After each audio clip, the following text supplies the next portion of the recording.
So ayan mga kapatid, isang magandang umaga. So nandito tayo sa Bucana Bridge Coastal Road Project. So ayan nandito tayo sa kinatayuan natin. Ito yung esplanade na i-develop nila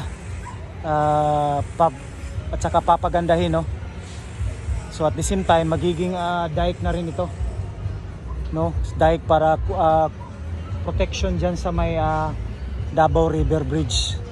So yan galing doon. Galing yan ng Times Beach, Icola Ayan. So ito yung bridge na ginawa ngayon ng China contractor Itong Bucana Bridge. Nakita natin. Ayan, so nakikita natin yung mga poste.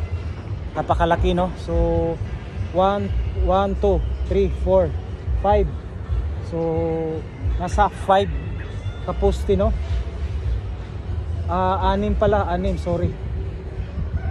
So mga I think anim So nakita natin ayan So ito yung magdudugtong papunta ng Bucana Bridge, Magsaysay, Arcastillo, Jerome, Leon Garcia, Boulevard sa lahat ng area ng Boulevard kasi napakalaki ng Boulevard. Piapi, Trading, Bucana, ano pa yung Boulevard dyan So itong papunta na yan doon So ito yung magdudugtong. Ayan, nakita natin. So ito yung pinakamalaking bridge So maganda ito dahil iba ito sa mga bridge na dito sa atin sa Pilipinas. Ito po ay may cable stayed kaya malalaki. Tingnan, nakita natin yung mga gilid doon sa kabila. So yun, may kable yan, may cable stayed design. Ayan.